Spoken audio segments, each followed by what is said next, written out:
આપણે કઢાઈ લઈ લીધી છે ને એમાં આપણે માંડવીના દાણા શેકી લેવાના છે. તો આજ આપણે સિંગ બનાવવાની છે.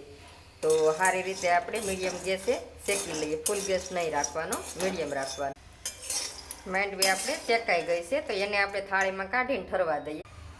હવે આપણે દાળ લીધી છે. તો આ ડાળિયાની દાળ મોળી આવે એ દાળ છે. તો એને આપણે શેકી લેવાની છે.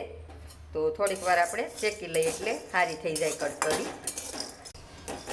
તો દાળ આપણે શેકાઈ ગઈ છે. જુઓ તમે, થોડોક કલર ફરી જશે તો એટલી આપણે શેકી લેવાની છે ને હવે એને ઠરવા દેવાની છે.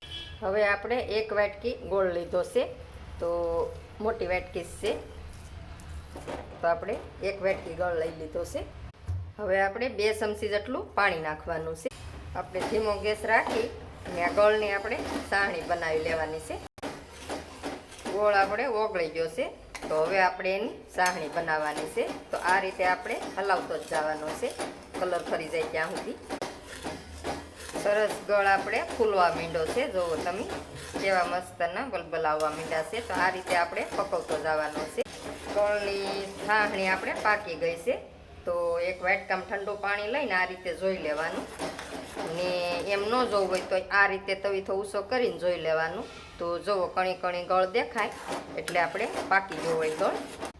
એમાં આપણે 1 ચમચી ઘી નાખવાનું છે. હવે આપણે આ મીઠા સોડા આવે એ છે સેફટી, તો એ નાખવાનું છે. હવે આપણે મિક્સ કરી લેવાનું છે બધું આ રીતે. હવે આપણે આ માંડવીના ફાડા કર્યા છે, ફોતરા કાઢી લીધા છે. તો એ નાખીને આપણે મિક્સ કરી લઈએ આ રીતે. હવે આપણે આ દાળ શેકીથી એ નાખી દેવાની છે. તો આપણે પાટિયું લઈ લીધું છે ને એની ઉપર આપણે તેલ લગાડી લીધું છે. તો હવે એની ઉપર આપણે આ રીતે પોળી કરી દઈએ. તો વાટકીમાં આપણે તેલ લગાડી લીધું છે ને સારી રીતે આપણે પોળી કરી દઈએ.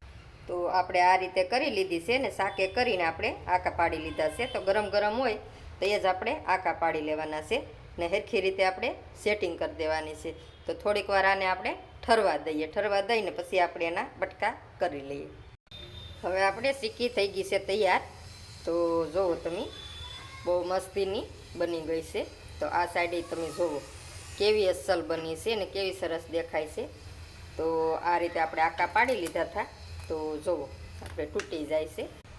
મસ્ત સિક્કી બની ગઈ છે આપણી, જુઓ તમે. તો આ રીતે સિક્કી બનાવીને ટ્રાય મારજો તમે ડાળિયાની ને માંડવીની, કેવી બને કેવી નહીં. તો કોમેન્ટમાં મને જરૂરથી કહેજો. તો જુઓ બહુ સરસ આપણે બની છે. તો વિડીયો ગમે તો લાઇક, શેર ને સબસ્ક્રાઈબ કરવાનું નહીં ભૂલતા. જરૂરથી સબસ્ક્રાઈબ કરી લેજો. તો આવીને આવી રેસીપી તમને જોવા મળશે મસ્તીની બધી.